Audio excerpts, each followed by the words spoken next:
X पर post आया है खामनेई का। संजीव भी इसका जिक्र कर रहे थे जब ये दावा किया गया था कि अमेरिका की तरफ से, खुद डोनाल्ड ट्रंप की तरफ से, कि उन्हें मार गिराया है, उन्हें मार दिया है अमेरिका और इजराइल ने अपने इस अटैक में। लेकिन एक्स पर खामनेई ने कहा कि उन पर शांति हो।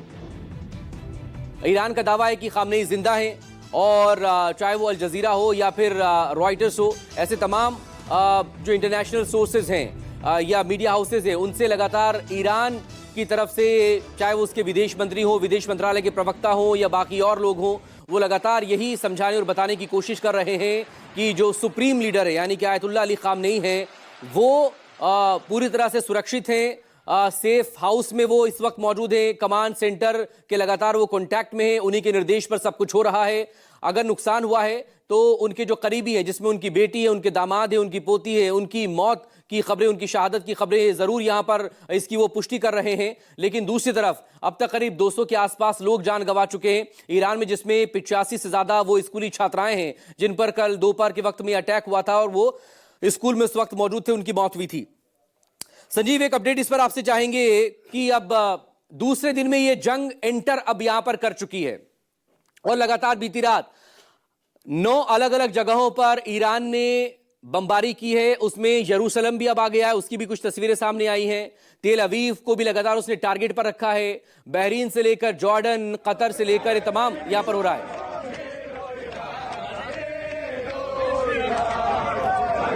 ये दक्षिणी ईरान में, ये देखें तस्वीर इस वक्त आपके सामने, ये इजरायली तमाम नजर यहां पर आ रहे हैं और ये बड़ी तादाद में सड़कों पर उतरे हुए हैं इजराइल का झंडा लिए हुए लोग। तो बड़ी तादाद में जो इजरायली समर्थक हैं वो यहां पर इजराइल का झंडा लेकर सड़क पर इस वक्त उतरे हुए हैं और खामनेई की मौत की खबर आने के बाद वो जश्न के अंदाज में इस तरह से सड़कों पर निकलकर सामने आए हैं। लेकिन दूसरी तरफ ईरान का यह दावा है कि खामनेई जिंदा हैं। एक्स पर पोस्ट कर खामनेई की तरफ से कहा गया उन पर शांति हो। तो लगातार अमेरिका का जो दावा, इजराइल का जो दावा है वो ये कि खामनेई को उन्होंने मार गिराया है। दूसरी तरफ ये साफ किया गया यहां पर एक बार फिर से ईरान की तरफ से। और अब सीधे तौर पर ये जो एक्स पोस्ट है वो खामनेई के ऑफिशियल एक्स पोस्ट पर ये लगातार एक के बाद एक पिछले 3 घंटों में ये अलग अलग ट्वीट्स यहाँ पर सामने आए हैं, पोस्ट यहाँ पर सामने आई हैं। और ये रात की तस्वीरें हैं। नाम हैदर के नाम से खामनेई ने पोस्ट इससे पहले किया था। और ये देखें, ये तेल अवीव की तस्वीरें ये बताई जा रही है। तेल अवीव पर अटैक यहाँ पर हुआ है और न सिर्फ बहरीन पर भी लगातार ये अटैक्स हो रहे हैं, दुबई पर भी अटैक्स यहाँ पर किए गए हैं। ऐसे तमाम जगहों पर अटैक्स यहाँ पर किए जा रहे हैं। 9 जगहों पर ये अटैक किए गए हैं ईरान की तरफ से। अगर इन 9 देशों को लेकर हम बात करें तो यूएई में अबू धाबी और दुबई उसके निशाने पर रहा है। एक मिसाइल अटैक रियाद में भी किया गया था कल दिन के वक्त में। कतर के दोहा में भी, जहां पर यूएस का मिलिट्री बेस है, वहां पर अटैक यहां पर किए गए थे। कुवैत में कुवैत सिटी पर ये अटैक किए गए थे। टारगेटेड हमले यहां पर किए गए थे यूएस के जो ठिकाने उसे निशाना बनाते हुए।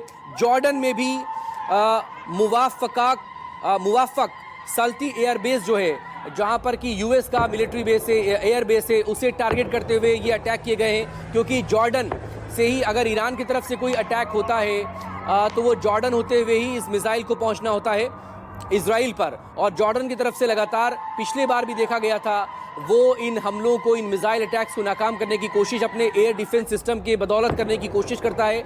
और जॉर्डन में भी ये अटैक इस बार ईरान की तरफ से यहाँ पर किए गए हैं, उसके डिफेंस सिस्टम को इनएक्टिव करने के लिए, उसे खत्म करने के लिए।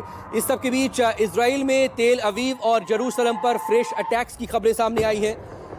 बहरीन में लगातार बहरीन में मनामा में ये अटैक्स की खबरें हैं। और कल दोपहर के वक्त में ही बहरीन में जो यूएस का 5th फ्लीट है, उसका कमांड सेंटर वहां पर है, उसे टारगेटेड अटैक किया गया था ईरानी मिसाइल्स की तरफ से और बड़ा नुकसान पहुंचने की वहां पर भी खबरें उसके बाद सामने आई थी। इराक में भी लगातार जहां पर बेस बना हुआ है उसे यूएस बेसिस को लगातार टारगेट करने की कोशिश हो रही है। और कुछ एक अटैक्स तो दावा यह भी किया जा रहा है कि इराक के अंदर से ही, जो कि ईरान समर्थित जो विद्रोही गुट वहां पर है, उसकी तरफ से अटैक किया गया था। और सीरिया में भी कल ये अटैक की खबरें सामने आई थी। इस सबके बीच एक और वॉर ब्रेकिंग आपको बता देते हैं न्यूज़ 24 पर। क्या है वॉर ब्रेकिंग, देखिए न्यूज़ 24 पर वॉर ब्रेकिंग।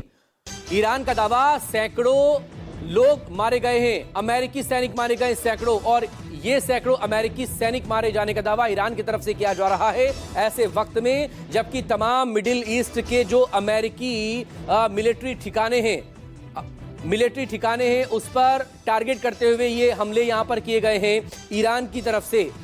संजीव, ईरान की तरफ से अब ये बड़ा दावा किया जा रहा है कि सैकड़ों अमेरिकी सैनिक मारे गए हैं, जो कि बहरीन में जो 5th फ्लीट का नेवी का कमांड सेंटर है वहां पर अटैक की खबरें हैं। और हर मिडिल ईस्ट का वो देश जहां पर कि यूएस का मिलिट्री बेस या एयर बेस है, वहां पर लगातार ईरान अटैक्स कर रहा है। संजीव, देखिए, ये जो दावा किया गया है ये बहरीन के नेवी जो वहाँ पर 5th फ्लीट का हेडक्वार्टर्स है उसके हवाले से किया गया है। और आप जानते हैं बहरीन एक ऐसा टारगेट है जिस पर ऐसा लगता है कि सबसे ज़्यादा बार ईरानी मिसाइलों ने हमला किया है। और उसके नतीजे के तौर पर बताया जा रहा है कि करीब 50 सैनिक जो कि अमेरिकी हैं वो मारे गए हैं। लेकिन यूनाइटेड स्टेट्स का जो सेंट्रल कमांड है, जो इस वक्त लीड कर रहा है इस पूरे इलाके में ऑपरेशन को, उसने इस बात का खंडन किया है। और उसका ये कहना है कि जो ईरानियन रेजीम के द्वारा दावा किया जा रहा है कि 50 US service members have been killed, उनमें से कोई भी एक व्यक्ति नहीं मरा है, और ये पूरी तरह से गलत है। इसके अलावा ये भी दावा किया गया है कि यूएस नेवी शिप को एक मार गिराया गया है, उसे डुबो दिया गया है। आईआरजीसी का ये क्लेम है। और इसके बारे में ये भी बताया जा रहा है कि जो आर्माडा है यूनाइटेड स्टेट्स की, वो पूरी तरह से महफूज है, सुरक्षित है। यानी कि ये जो दावे प्रतिदावों का खेल है, जिसमें कि अभी तक सामने दिखाई ये पड़ रहा है कि न केवल एक युद्ध है वो अस्त्रों के साथ चल रहा है, बल्कि दूसरा युद्ध जो है वो एक साइकोलॉजिकल वॉरफेयर जो सोशल मीडिया पर चलता है वो भी चल रहा है।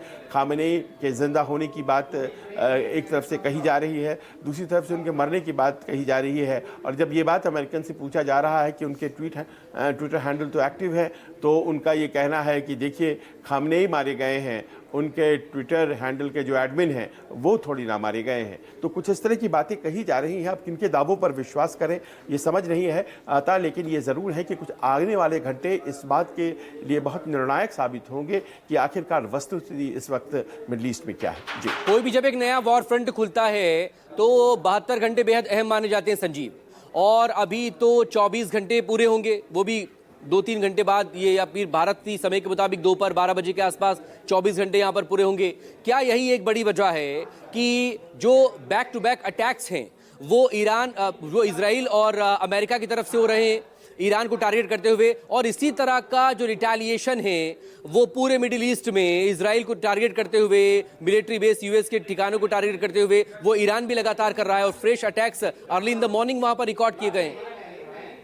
देखिए, इस बात को बहुत आसानी से समझा जा सकता है कि दोनों स्थितियों में अगर खमेनी की मौत हुई है तो उस नाराज़गी के तहत भी, और अगर नहीं हुई है तो अपनी ताकत को दर्शाने की गरज से भी ईरान की तरफ से लगातार बहुत भीषण हमले हुए हैं। और पिछले 4 घंटे कुछ ऐसे बीते हैं जिसमें अभी इस वक्त मिडल ईस्ट का कोई भी देश जो कि अमेरिका से ताल्लुक़ रखता है वो सुरक्षित नहीं है। कई ऐसी जगहों पर भी हमले किए गए हैं जहाँ पर ये माना जाता था कि वहाँ हमले नहीं होंगे। जैसे बुर्ज खलीफा के बारे में अमूमन ये मान करके चला जाता था कि वहाँ कोई इंटरेस्टेड नहीं होगा हमला करने में, लेकिन आपने देखा कि उसकी जड़ तक पहुंच गए हमला करने के लिए ईरानियंस। इसका अर्थ यह हो जाता है कि एक बड़ा ही एग्रेसिव अंदाज में ईरान इस वक्त अपनी कार्रवाइयां कर रहा है, लेकिन इसका एक प्रत्युत्तर भी है। और वो प्रत्युत्तर ये है कि अभी इस वक्त ईरान के आसमान में इजरायली और अमेरिकन फाइटर जेट्स फिर से घूमने लगे हैं, फिर से दिखाई पड़ रहे हैं। ये वो फाइटर जेट्स जो कि कल आपको एक आकस्मिक जब हमला हुआ था 30 जगहों पर एक साथ, उस वक्त दिखाई पड़े थे, थे, एक बार फिर से वो दिखाई पड़ने लगे हैं।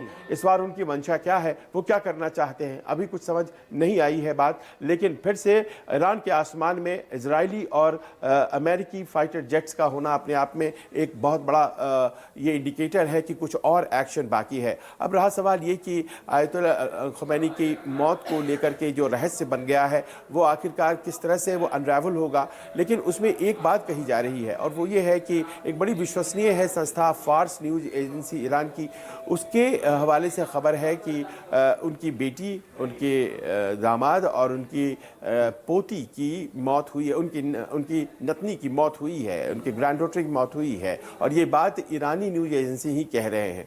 ये परिवार उनका जो था वो उनके साथ ही रहता था और ऐसे में ये, जबकि ईरानी खुद इस बात को कह रहे हैं कि उनकी बेटी नहीं रहे, उनके दामाद नहीं रहे, उनके परिवार के सदस्य नहीं रहे, तो क्या इस बात को कैलकुलेट किया जा सकता है कि ऐसा नहीं हो सकता है कि परिवार वाले मारे जाएं और खामेनी जो कि 86 साल के वृद्ध हैं वो जीवित रह जाएं। कुछ इस तरह की बातें और भी इस तरह से सामने आएंगी धीरे धीरे, जो इस बात को एक तरह से पुख्ता करेंगी कि हकीकत क्या है। फिलहाल जो स्थिति है वो यही है कि अब अग्रेशन दोनों साइड से हमलों में बढ़ गया है। बिल्कुल संजीव, प्लीज आप मेरे साथ बने रहिएगा।